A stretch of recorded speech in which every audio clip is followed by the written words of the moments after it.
Então, boa noite, gente. Começamos agora, então, o conteúdo dessa nossa aula, parte 2 da lombalgia. E a gente direcionou um pouquinho esse conteúdo também por conta de algumas dúvidas que foram surgindo sobre o paciente, nas características desse paciente que a gente vai estar agindo, que é uma característica mecânica desse paciente. Então, a gente resolveu começar essa aula com uma diferenciação para vocês estarem seguindo realmente esse raciocínio, porque vocês vão perceber, gente, que essas aulas elas são segmentadas, mas uma aula vai se linkando com a outra. Então, para a gente chegar lá na avaliação, pensar na forma de tratamento do MPO-5 sobre esse caso da lombalgia, é importante que a gente dê um passo lá para trás e entenda essas características desse paciente. Qual que é o paciente que responde bem a esse tratamento da posturologia e qual o paciente que não vai responder tão bem assim a essas técnicas propostas dessas entradas sensoriais, tá, gente? Então, quando a gente citou lá o paciente mecânico e falou um pouco, né, citou do paciente sistêmico, então a gente hoje quer complementar um pouco esse conceito inicial. Tá? Então, no início aqui da aula, vamos dar algumas características para vocês aí sobre esse paciente, quem tem uma característica mais mecânica e característica mais sistêmica. E aqui é importante, para começar esse raciocínio, gente, não quer dizer que esse paciente ele tem lá uma etiqueta, né? Eu sou um paciente mecânico e o outro paciente tem lá, eu sou um paciente sistêmico. Pode acontecer, sim, de ter um paciente que ele é exclusivamente característica mecânica e um paciente que é exclusivamente característica de dores mais sistêmicas. Mas não é sempre assim. Tem pacientes que vêm mesclados, né? Ele vem com características de dores mecânicas, mas também com uma característica sistêmica. Então, o que a gente tem que ter muito em conta, gente, que a gente consegue uma resolução muito boa em cima dessas características mecânicas, mas pode ser que ainda falte alguma coisa em relação a essa parte sistêmica. Então, tem que ter essa compreensão muito clara na cabeça nossa quando a gente começa esse tratamento pensando no raciocínio e num tratamento com a posturologia. Tá ok, gente? Então, a primeira ideia nossa, isso aqui é o que a gente tinha planejado no início aqui para caracterizar para vocês aqui, tá, gente? Então, esse paciente com características mais mecânicas, tá? Então, o paciente, quando ele chega e começa a relatar a sua sintomatologia, ele tem certas características que vão levando a gente a pensar um pouco mais nessa ideia mecânica de dores, tá ok?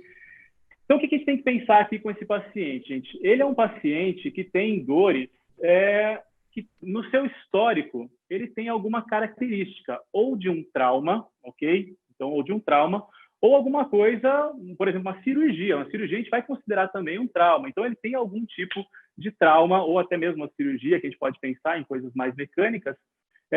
E também, esse paciente, ele vai relatar algum movimento, tá, gente? Então, ou ele teve um movimento marcante, ou ele teve um trauma, ou ele tem algum histórico aí de alguma cirurgia.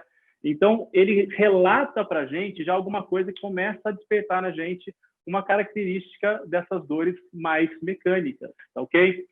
Outra característica que esse paciente traz para a gente, é ou a dor que ele vai apresentar para a gente é ao movimento ou é uma dor que alivia no repouso, tá, gente? Então, esse paciente ele tem ou um alívio durante esse repouso ou ele tem uma piora ou até mesmo melhora durante o movimento. Então, são características da dor relacionadas a movimento. Tá ok, gente? Então, ele não é aquele paciente que ele fala, eu estou lá deitado, começa a me doer o ombro, eu estou lá deitado, começa a me doer o quadril, começa a me doer o pé.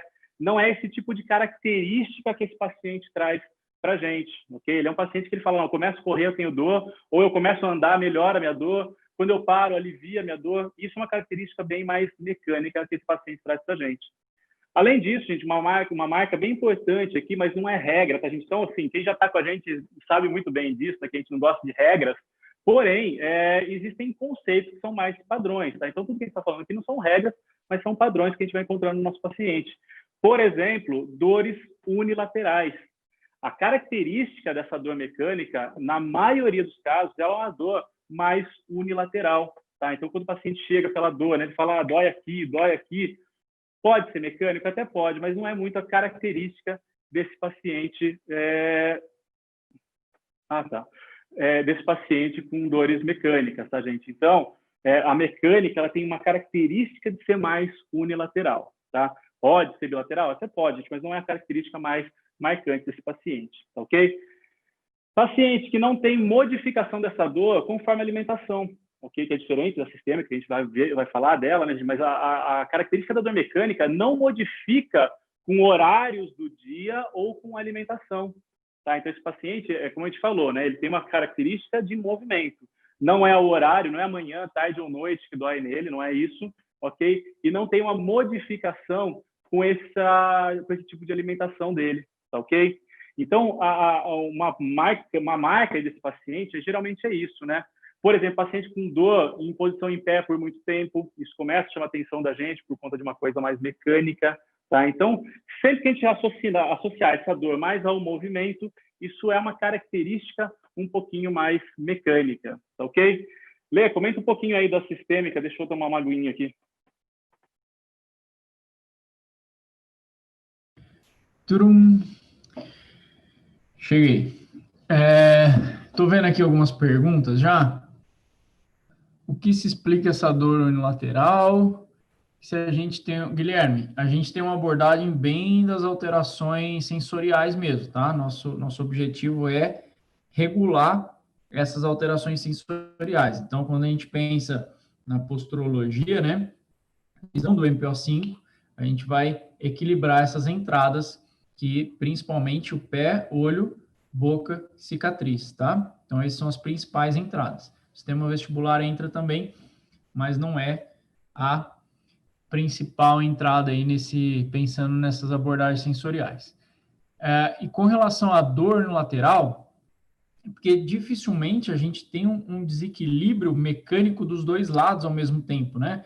Você vai torcer o pé, você torce normalmente um lado, né? Você teve uma queda, muitas vezes sobrecarrega mais um lado que o outro. Você caiu com a mão espalmada. Então, uma questão mais mecânica, muitas vezes, ela está relacionada com um lado só. Como o Rômulo falou, não é uma regra, né? Não é uma regra. Bom, isso é um ponto. A outra questão importante aqui é que, como o Rômulo também comentou, muitas vezes esses pacientes, a sintomatologia deles anda junto, né? Nós temos esses pacientes mistos que vão apresentar características mecânicas e mais sistêmicas ao mesmo tempo, tá? Então, não dá para a gente falar, esse paciente é assim e esse é assado. Às vezes ele é frito, tá? Às vezes ele é frito, ou seja, ele tem as duas, não sei se o frito tem as duas coisas, mas é como se fosse. Então, a gente acaba tendo aí essa relação das duas coisas conversando. Mas quais as características desse paciente um pouco mais sistêmico, né?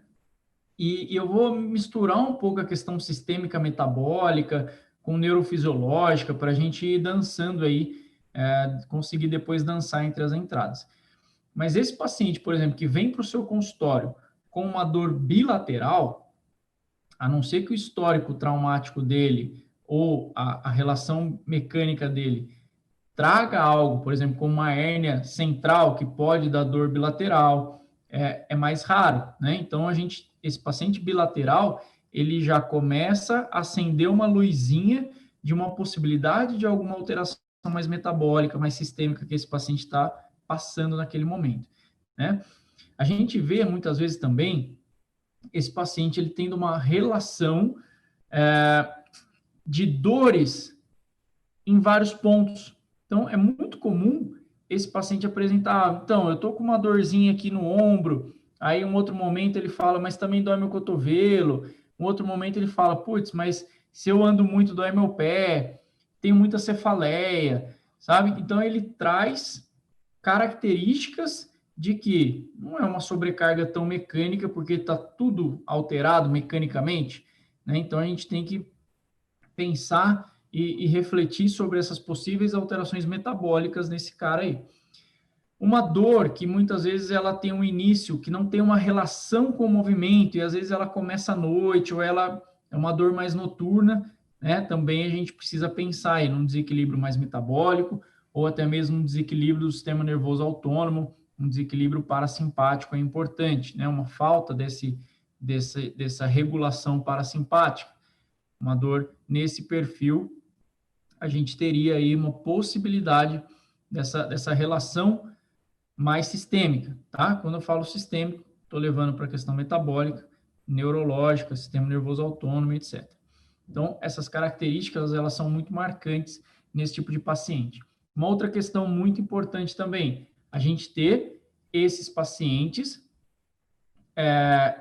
tendo uma situação onde a alteração funcional relacionada ao sistema gastrointestinal, ela pode repercutir na dor. O que seria isso?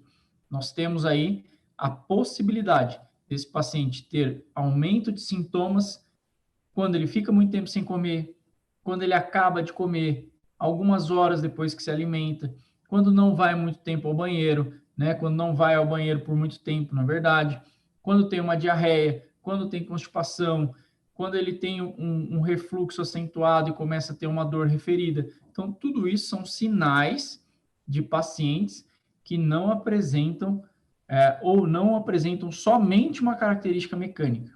E pode estar associado aí uma dor referida visceral ou um problema metabólico, tá? Então, isso é importante para a gente chegar e entender. Esse paciente, ele vai falar essas características para a gente e a gente já vai começar a acender essa luzinha para observar essas outras possibilidades.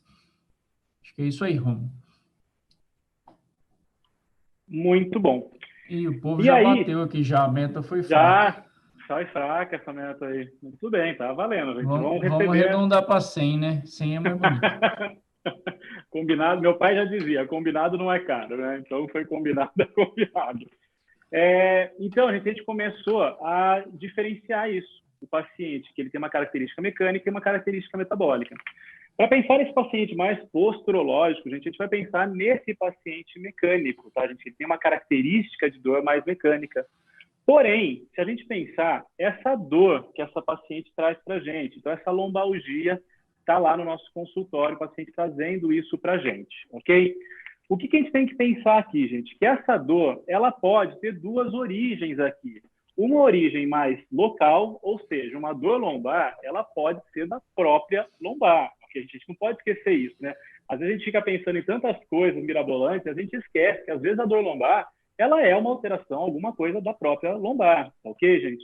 E aí, o que a gente tem que pensar, gente? Que essa dor, ela pode ter, então, duas possibilidades aqui, né? Pode ter várias, né? Mas vamos pensar aqui em duas possibilidades de origem dessa dor. Uma característica mais local, ok?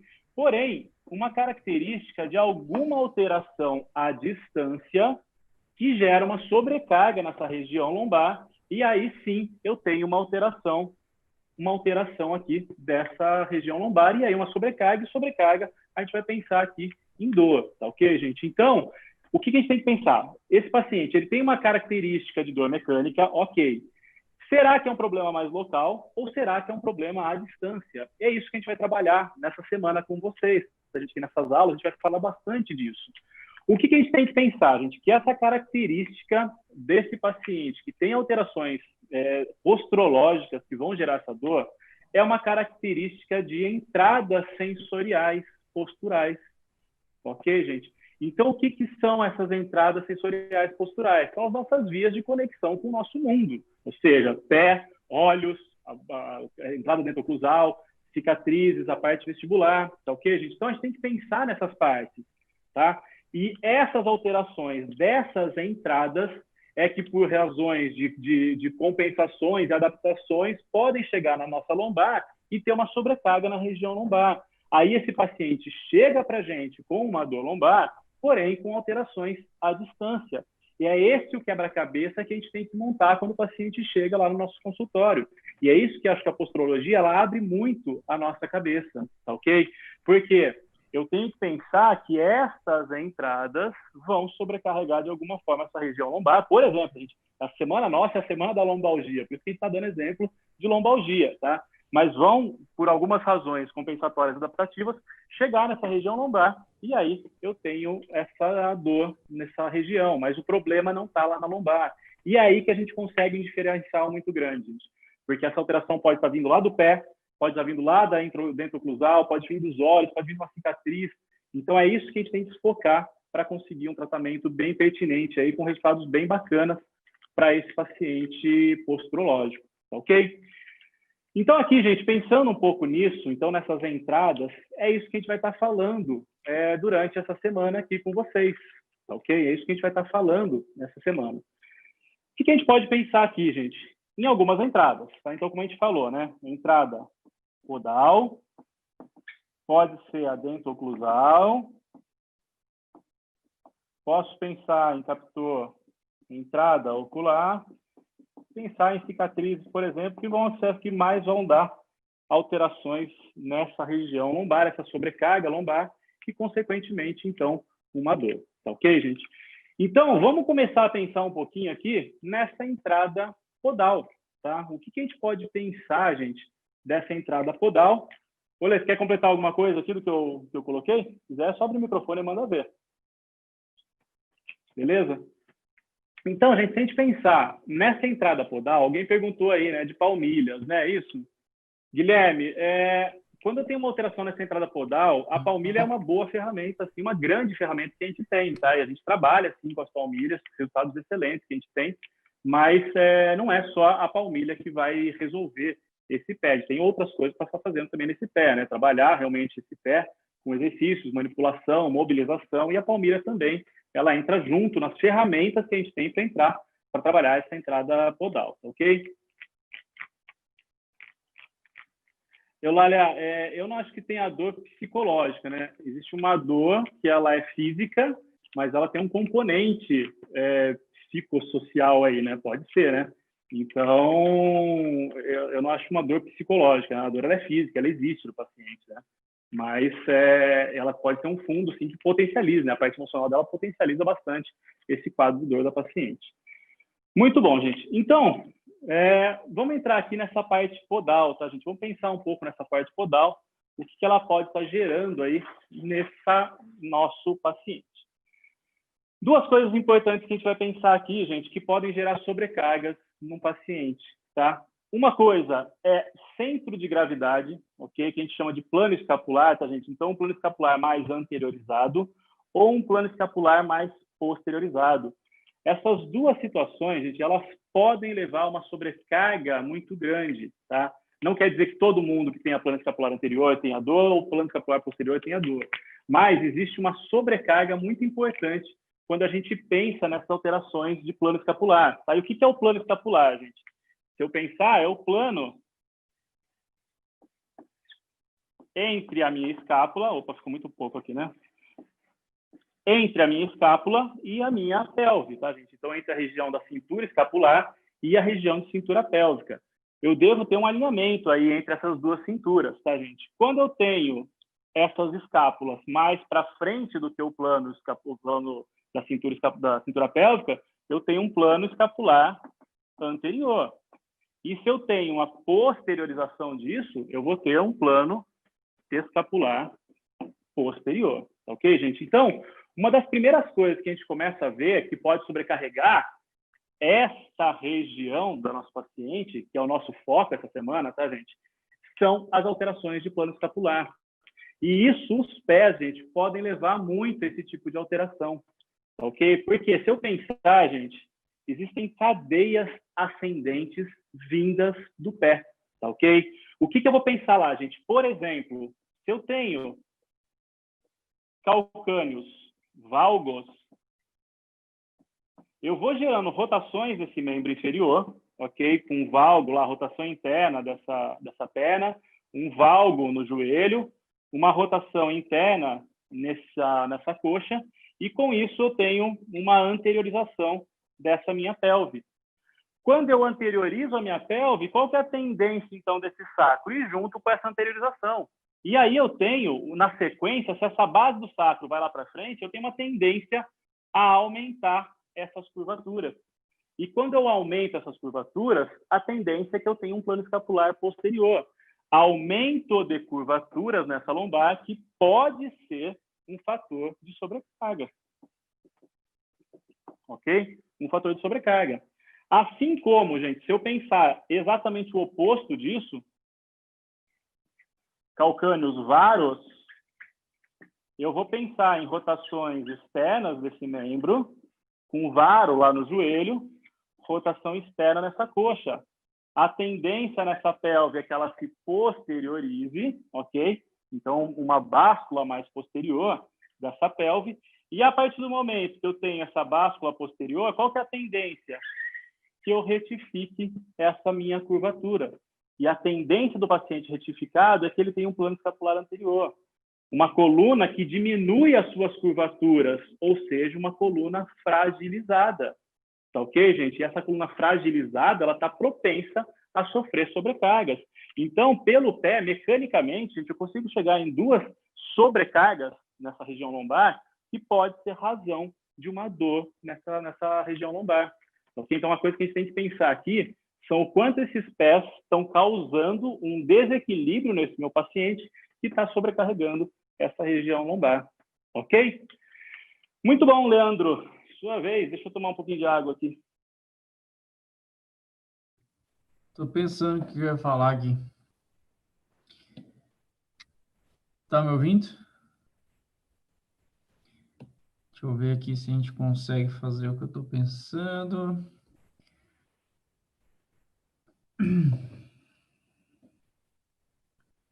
Pessoal, vocês estão vendo aí a imagem? Bom, o Rômulo, pelo YouTube, dá para ver a imagem compartilhada? Sim, é que tá com um delayzinho só, Lê, mas dá para ver. Tá. Deixa eu aumentar só um pouco aqui. Então, o Rômulo acabou falando de pés valgos, né? Simétricos, onde nós vamos ter principalmente alterações desse plano escapular aí, mas a gente pode pensar também em alterações de comprimento de membro, né? Que inclusive isso vai estar na abordagem prática nossa nas aulas gravadas. Então, quando a gente pensa num comprimento de membro, a gente pode ter esse desnível na pelve, tá? E ali o Rômulo ele acabou focando bastante nessa questão mecânica. Obviamente, quando eu tenho uma assimetria, ou aqui, posso ter uma assimetria por valgos assimétricos, ou seja, a gente pode ter um calcâneo bem mais valgo que o outro, isso pode dar um desnível na pelve, ou eu posso ter uma perna curta. E isso também pode se comportar com desnível na pelve. Isso aqui, automaticamente, nós vamos ter sobrecarga nessa região sacroiliaca, nós podemos ter adaptações escolióticas atitudes escolióticas nessa lombar, nessa torácica, etc. Porém, a gente pode ter pura e simplesmente um processo mais sensorial aqui, ou seja, uma facilitação. Eu posso, com essas informações proprioceptivas, esses receptores dessa cadeia ascendente, podem sim repercutir na minha lombar. Não de forma mecânica, simplesmente, mas sim gerando um processo de facilitação nessa medula, né? Então, a gente vai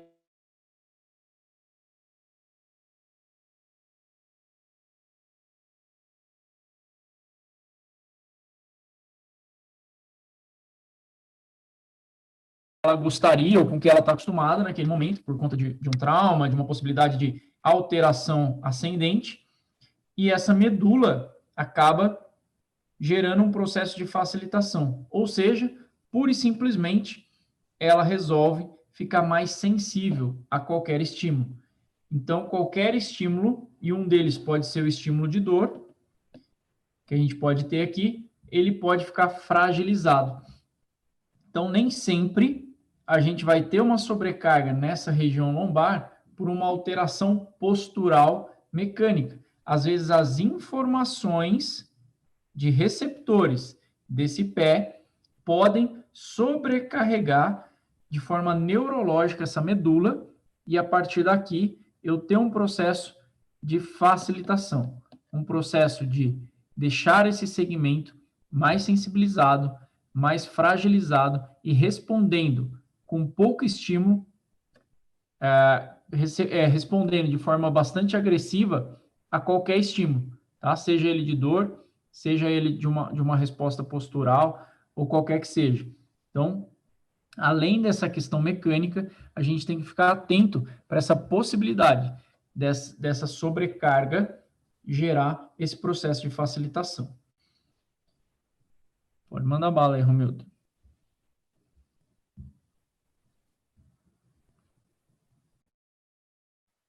Compartilha a sua tela aí, Lê.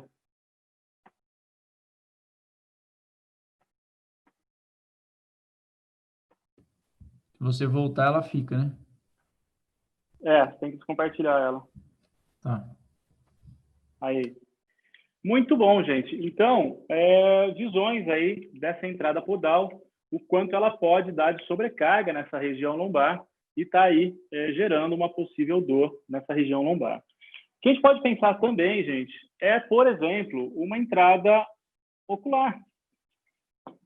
Ok? Então, a gente vai pensar nessa entrada ocular, por exemplo, gerando algumas cadeias descendentes. A gente viu uma cadeia ascendente vinda lá do pé, ok? Com as suas rotações, ou internas ou externas, gerando planos escapulares anteriores ou posteriores. Os olhos, gente, eles não vão ter uma característica tão grande assim de gerar essa compensação, essa adaptação em planos escapulares anteriores ou posteriores, tá, ok? A gente vai pensar muito mais em básculas e rotações por conta dessa entrada ocular. Então, imagina lá, gente, que a gente precisa muito foco, ok? Então, e hoje em dia, até nesse momento que a gente vive, até muito mais, né? A gente está focando cada vez mais, objetos cada vez mais perto. Antes era só leitura e um pouquinho de celular e computador. Daí começou a ficar muito celular, muito computador, e agora, praticamente, o dia inteiro a gente está focando nisso, né? Então, imagina lá, gente, a gente precisa de uma visão que ela foque muito, ou seja, que eu trabalho essa convergência ocular. A gente tem uma alteração nesses olhos que chama-se hipoconvergência, tá ok, gente? Ou seja, o que é isso? O que é essa hipoconvergência? É quando um desses dois olhos eu não consigo convergir muito bem esse olho, tá, gente? Então, eu deveria, os dois olhos estarem olhando para dentro, ok? Se um desses dois olhos, gente, não tem uma capacidade tão boa assim, através dessa musculatura extrínseca dos olhos, eu não tenho uma capacidade tão boa assim de ficar mantendo essa convergência, meu corpo ele é muito inteligente, ele vai dar estratégias aqui para que eu consiga reorganizar isso aqui, ok, gente? Então, por exemplo, o que é uma adaptação que eu posso fazer corporal por conta dessa alteração de foco? Se eu não foco bem, ok, gente? Se eu não foco bem com o olho direito, por exemplo, tá? Então eu não consigo medializar esse olho aqui, tá, ok, gente? O olho direito. O que eu faço? Eu faço uma rotação, porque esse olho eu consigo manter ele para o lado e esse outro olho eu consigo focar ele muito bem. Só que para fazer isso, eu já não trabalhei só meus olhos. Eu começo a trabalhar minha cervical. Ok, gente? Então, a partir do momento que eu tenho uma alteração nessa musculatura extrínseca desses olhos, qualquer que seja, a gente está falando aqui de reto medial mais fraco, né, gente? Mas pode ser qualquer uma dessas alterações, a tendência é eu fazer esses movimentos, né, de lateroflexão, de rotação, que é associado a uma lateroflexão. Tá? Então, essa rotação minha, ela é associada aqui na minha cervical alta com uma rotação. E isso, gente, eu tenho uma tendência nessa minha cervical a ter esse padrão de rotação. E isso não vai parar aqui na minha cervical. Eu continuo isso com uma adaptação na minha região torácica. Pode ser que só essa região torácica já consiga compensar todo esse desequilíbrio gerado na cervical e pare por aí o problema. Porém, o que pode acontecer, gente, por alguma razão, essa torácica, ela não consegue uma adaptação tão boa assim, e isso aqui chega lá na minha lombar. Ok, gente? Com processos de rotação e lateroflexão, processos que não são o posicionamento fisiológico dessa minha lombar. Ok, gente? Isso quer dizer que vai gerar dor no meu paciente? Provavelmente, num primeiro momento, não, gente. Mas, a partir do momento que eu sempre trabalho com ela nessa posição, isso aqui, mecanicamente, pode gerar uma sobrecarga nessa região. Por quê? Eu estou trabalhando em sobrecarga, não estou trabalhando na minha função ideal. Eu tenho um processo lá que está me levando para um posicionamento postural aqui, que ele está gerando uma compensação, uma sobrecarga em rotação. Isso, gente, na cronologia, num longo prazo, eu posso gerando sobrecargas que vão se tornar aqui um processo dolorido para o meu paciente, um processo doloroso para o meu paciente, para a minha paciente, tá ok, gente? E aqui isso é interessante, gente, porque isso aqui justifica muito uma das coisas que a gente fala. O paciente postrológico, o que ele é? É um paciente crônico. Não é hoje que ele torceu o pé, amanhã ele se tornou um paciente postrológico, ok, gente? Essas adaptações que o corpo vai gerando, elas vão, no longo prazo, gerando uma sobrecarga muito grande nessa região. Por exemplo, que pode ser a lombar. E aí, essa paciente vem para a gente com um quadro de dor nessa região, que ok, eu posso pensar em trabalhar alguma coisa aqui, mas enquanto eu não faço um trabalho, nesse exemplo aqui, gente, enquanto eu não faço um trabalho dessa musculatura extrínseca dos olhos, dificilmente eu vou fazer com que esse paciente tenha uma resolução desse quadro. Ele melhora. Se eu trabalho a lombar dessa paciente, gente, ela vai melhorar. Mas o que acontece? Ela sai de lá, daqui a alguns dias, algumas semanas, alguns meses, ela volta com a mesma dor. Outra característica, paciente recidivante. E isso que a gente está falando, a gente justifica muito essas características desse paciente, que é um paciente posturológico. Ok, gente? Então, pensa nesse caso aí de um paciente seu, por exemplo, que voltou com alguns meses depois com lombalgia. Pode ser, gente, que alguma entrada não foi trabalhada nesse paciente. E era ela que estava despertando todo esse processo na minha paciente, no meu paciente. Tá ok? Então, uma cadeia aqui, descendente desses olhos, chegando lá na minha lombar, que pode ser um fator de sobrecarga. Diga, Leandro Reste. Só me põe furada, né? Vamos lá, então. O que eu posso falar disso aqui? Tentei fazer um rabisquinho aqui para adiantar, que o Romo foi colocando sobre o olho ali.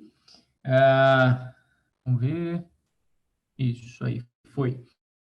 Então, aqui, pessoal, quando a gente olha essa relação, então a gente vê essa questão descendente aí de uma adaptação postural, mas a gente não pode esquecer de a possibilidade do nosso paciente, principalmente aquele paciente que tem uma dor que meio sem característica também, muitas vezes uma fusa, que às vezes tem uma relação com o movimento ou não, mas principalmente ela vai se manifestar com estresse neural.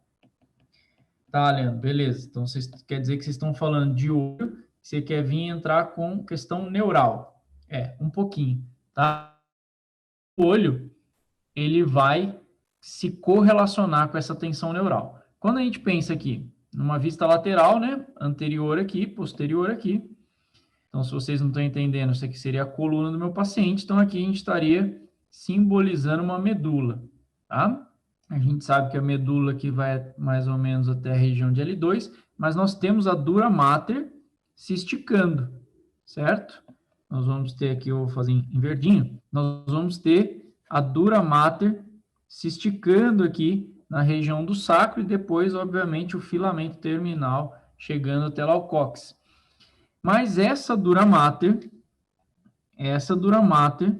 que se prolonga por toda a coluna e que penetra no crânio, pelo forame magno, dando origem a todas essas membranas cranianas, elas se continuam aqui no nervo óptico. Então, quando a gente pega essa questão ocular, o nervo óptico, ele é envolvido por essa dura mater e ela também chega a relacionar com toda essa questão ocular. E, obviamente, os músculos oculares, eles estão... Então, nós vamos ter uma conexão facial entre essas estruturas. E, muitas das vezes, uma tensão, tanto nessa dura mater, por exemplo, um trauma nessa região torácica, um trauma nessa região de cervical alta, repercussões nessa pelve, podem contribuir para uma tensão ocular, e o contrário também é verdadeiro. Aqui a gente não está falando que uma tensão na musculatura ocular vai gerar uma sobrecarga gigantesca lá na minha lombar, mas é aquilo que eu sempre gosto de falar, um peido para quem está cagado é muita coisa, tá? Porque pelo menos vai avisar que é esse ser que está cagado, tá bom? Então a gente sim tem que se preocupar com essa relação. E muitas vezes essa tensão membranosa é o que vai causar, junto com uma lombalgia que já está numa sobrecarga, uma cefaleia tensional, uma cefaleia membranosa, tá? Por conta de toda essa sobrecarga, quando a gente pensa na dura mater, tá? Então a gente não pode esquecer isso e a gente tem que correlacionar tensões oculares com essa tensão da dura mater, e a gente pode fazer isso com um simples slump test, por exemplo, gerando uma tensão e vendo se essa restrição ocular ela aumenta ou mesmo diminui com o relaxamento dessa dura mater. Então, a gente pensar nessa questão mais postural do olho, né? Isso a gente está correlacionando lá na lombalgia, mas quando a gente vem para alterações mais altas, isso é gritante, tá? Se a gente for olhar para uma cervicalgia, para uma cefaleia, essa relação ela é gritante. Na lombar, ela é mais amena, tá? A repercussão ela demora mais. Eu preciso ter outros elementos juntos para conseguir ter essa repercussão. Então, o olho seria ali a última gota, né? Repercutindo e gerando dor. E pode ser o processo de cronificação dessa lombalgia. Bora lá, Romildo. Compartilha a tela aí, que não fico pitititícola. Boa. Muito bom, gente. E continuando nesse raciocínio nosso, gente, pensando, por exemplo, na entrada dento-oclusal, ok, gente? Então, na entrada dento-oclusal, que eu posso ter algumas relações bem importantes, tá, gente? Hoje em dia a gente vê muitos artigos correlacionando, não dando causa e consequência entre postura e entrada dento-oclusal, mas como todo um conjunto, né, gente? Uma coisa interferindo na outra e assim por diante, tá? Então, uma engrenagem mesmo postural aqui em relação à parte dento-oclusal. Porém, alguma coisa bem interessante, gente, são as classes oclusais, ok, gente?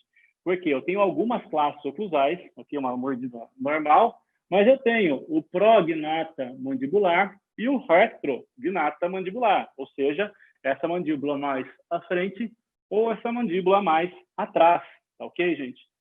E uma característica dessas duas alterações, né? Então, de pensar lá, né, no zeinho aqui, né? Dessa mordida aí, né? Então, eu tenho lá o meu pacientezinho, né? Então, gente, o que vai estar acontecendo? Eu posso ter essa mandíbula mais anteriorizada ou posso ter ela mais posteriorizada. Na verdade, em relação à classe oclusal e não necessariamente à mandíbula, né? Em relação aos dentes, aqui a gente vai estar pensando sobre isso.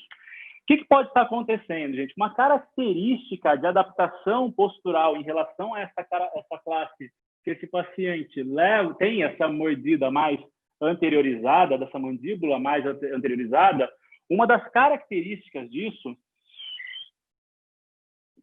é um aumento dessas curvaturas, tá ok, gente? Então, esse paciente que tem esse tipo de mordida, ele tem uma tendência a estar nessa postura, ou seja, de novo, lá, olha lá que legal, plano escapular posterior.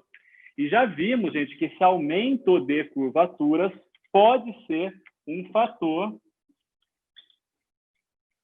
de sobrecarga nessa minha lombar. Tá ok, gente? Então, esse aumento de curvaturas vindas de uma alteração dessa entrada dento-oclusal, eu posso ter como adaptação desse meu paciente um aumento de curvaturas. E esse aumento de curvaturas pode ser um fator de sobrecarga mecânica nessa região lombar, dando algum tipo de dor. E, de novo, né, gente, isso aqui não é de um dia para o outro. Isso aqui a gente está associando tempo nisso aqui, né? Então não é de um dia para o outro que isso aqui vai estar acontecendo. Essa sobrecarga ela acontece na cronicidade. Então por isso que, de novo, a gente pensa, né? Um paciente que ele é crônico, tá, gente? Ele é crônico.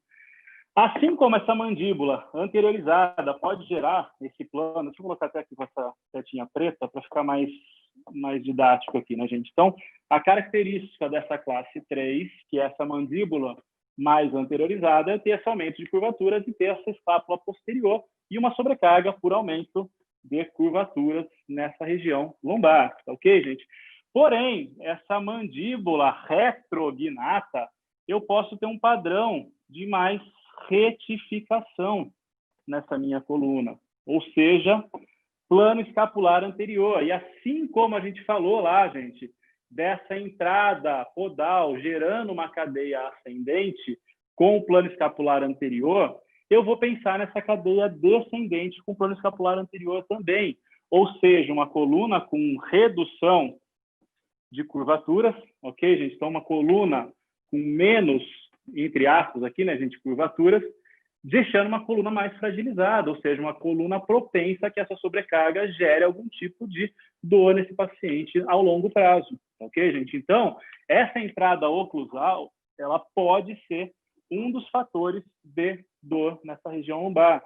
E aí eu termino aqui com o mesmo raciocínio que a gente falou anteriormente, né, gente? Esse paciente, se eu pensar num tratamento só local, chegou com dor lombar, eu trato só a lombar dessa paciente, ela vai ter uma melhora.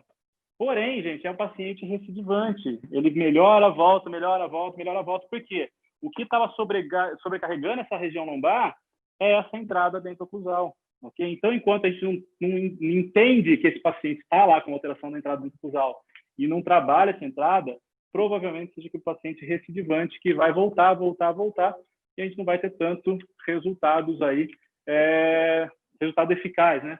Lembrando lá, né, que a gente tem uma hashtag, quem está entrando a primeira vez aqui ainda não tenha visto essa hashtag, né? Hashtag ART, que a gente preconiza muito isso no método MPO5, gente. O que é o ART? Avaliação, raciocínio e tratamento, gente. Para eu conseguir ter um tratamento eficaz no meu paciente, eu preciso entender o que ele está me trazendo de informação. Então, eu tenho que ter um raciocínio muito claro em cima do que ele está me trazendo. Eu tenho que entender essas correlações que esse paciente me traz. Eu preciso saber avaliar esse paciente.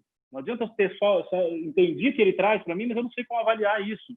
Então, eu preciso estar entendendo como avaliar esse paciente. E a partir do momento que eu conseguir pensar o que ele me trouxe, eu conseguir avaliar esse paciente, eu consigo propor um tratamento extremamente eficaz para ele. Tratamento de curto prazo, ok? Um tratamento duradouro, ok? E altamente eficaz. Por quê? Eu segui um passo a passo que eu consegui entender o que está gerando essa sobrecarga no meu paciente, ok? Diga lá, meu querido Leandro Reste, o que você traz para mim? Bora lá, então. Ó, não vale rir do meu desenho, tá? Porque eu tô caprichando aqui. Eu fiquei 5 minutos para conseguir fazer essa cabeça aqui. Eu consigo visualizar muito bem um senhorzinho quase caindo para frente. Então, vocês, por favor, visualizem isso aí também. O que a gente tem aqui? O Romo tá rindo lá, vocês não estão vendo, né? Mas ele tá rindo.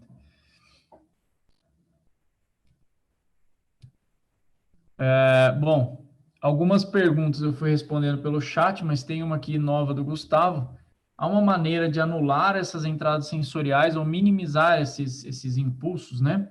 Sim, há uma maneira com testes. Então, a gente vai ver na aula gravada amanhã, a gente vai ver alguns testes que a gente pode usar para tentar minimizar e ver uma repercussão imediata disso, mas principalmente o tratamento dessa entrada, dessa informação, ela acaba sendo tendo aí essa resposta, tá? A gente consegue ter uma entrada, por exemplo, um pé, um tratamento manual, uma palmilha, a gente consegue melhorar essa informação que vai chegar no sistema nervoso central. Lembrando sempre que essas informações são sensoriais, tá? A gente raciocina bastante no mecanismo mecânico, mas as respostas são bastante sensoriais. Então, não deem risada aqui da minha veinha, tá? E a gente vai seguir aqui.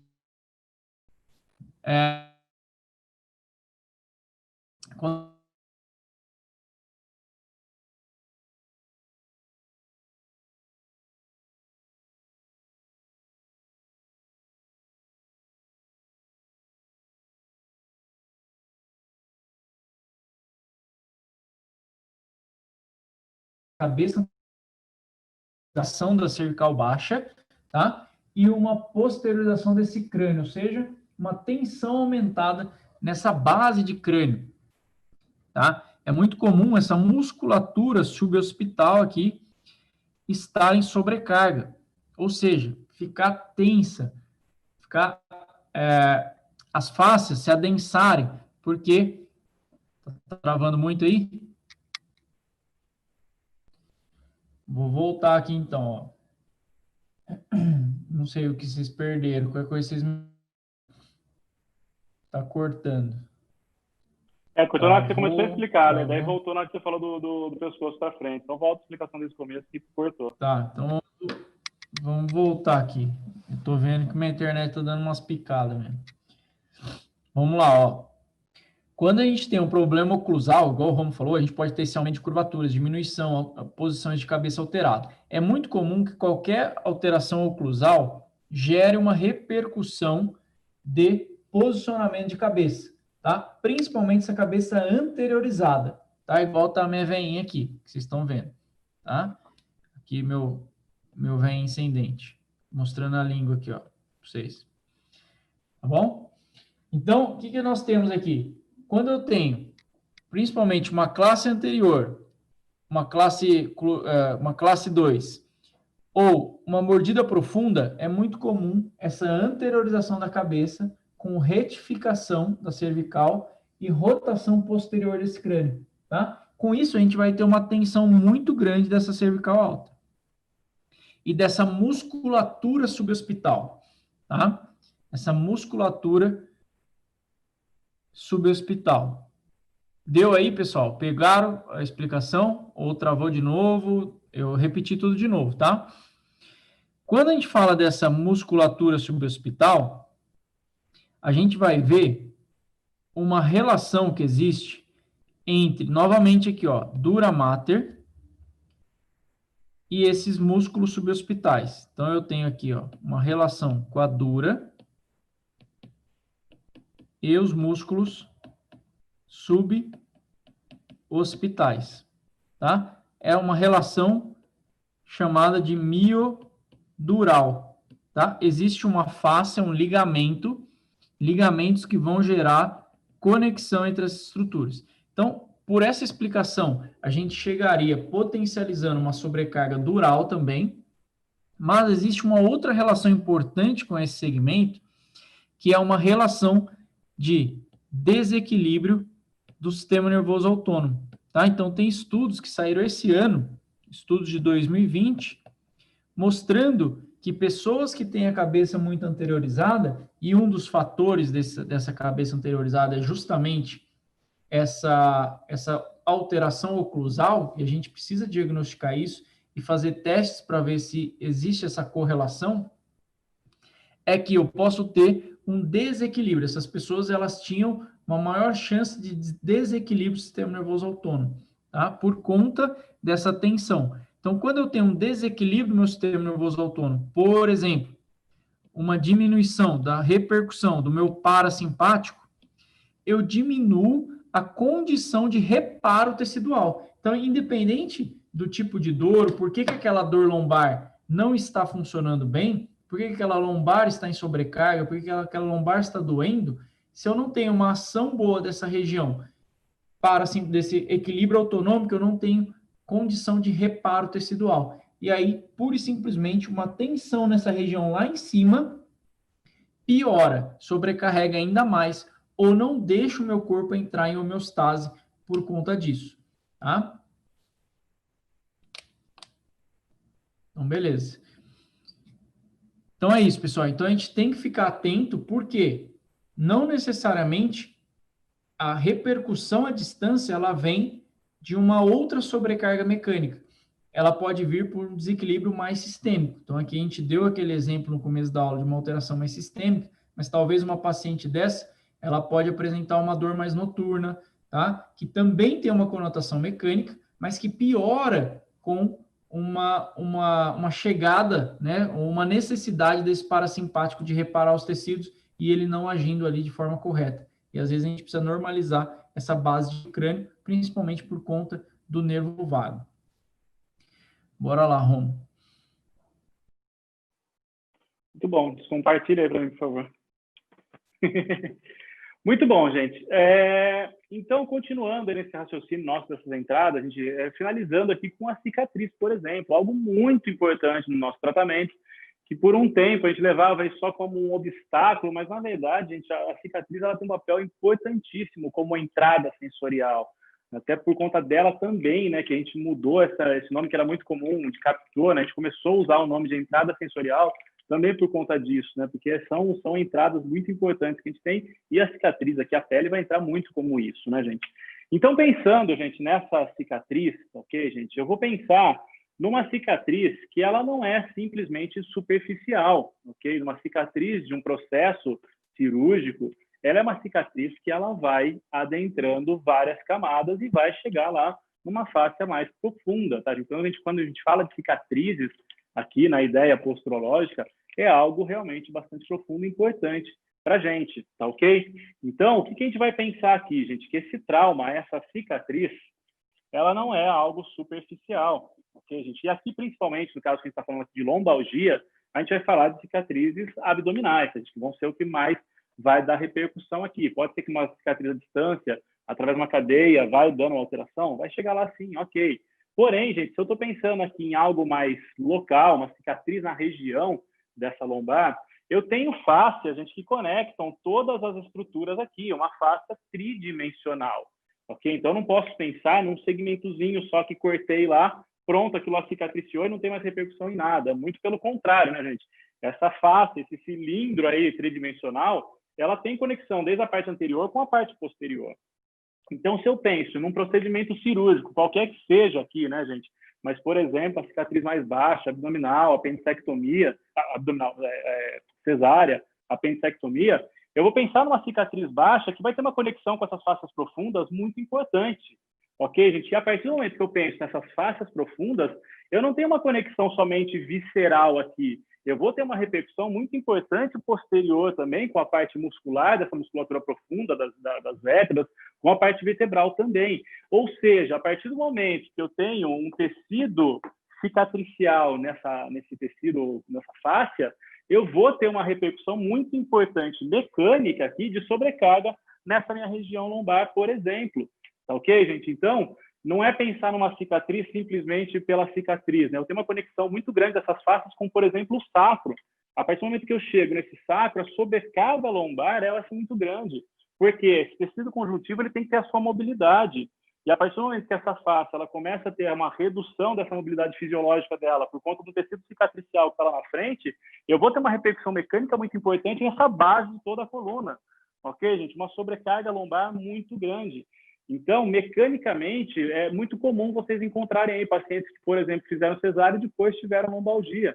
Então, uma característica mecânica dessa cicatriz é sobrecarregar essa região lombar. E aí, consequentemente, eu tenho uma dor nessa região lombar por conta de uma cicatriz. Tá ok, gente? Outra entrada muito importante que a gente vai abordar aqui durante essa semana, tanto a entrada podal quanto a cicatriz, a gente vai dar um foco muito grande nela para vocês virem como é importante a gente pensar mais a distância, né, gente? Porque essa cicatriz não está na região lombar, mas ela tem uma relação muito importante com essa região lombar, tá ok? Diga lá, Lê, se presta pra gente aí. Então, vamos embora. Já sou eu de novo. Deixa eu passar meu veinho aqui. Bom, então vamos lá. Vamos entrar na cicatriz com uma outra visão, então. Essa visão mecânica ela é muito bem vista, né? E muito bem relacionada.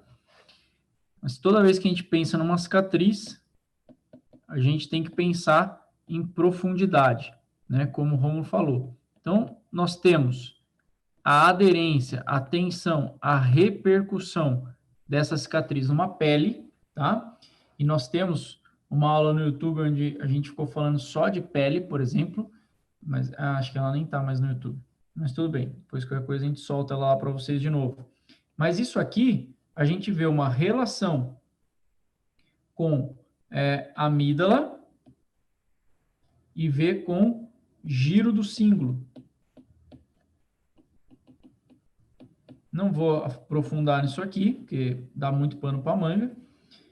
Mas essas correlações aqui, a gente fala de memória afetiva e a gente fala de memória motora.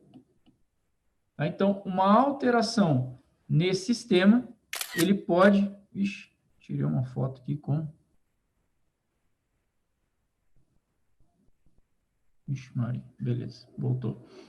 Então, ele pode ter uma relação com o meu giro do cíngulo, que vai ter uma memória motora importante, né? E essas conexões aqui, essas estruturas, elas se conversam, e também uma relação com memória afetiva. Então, toda vez que a gente pensa num tecido facial, a gente pode entrar nessas repercussões. Então, isso aqui é um ponto interessante.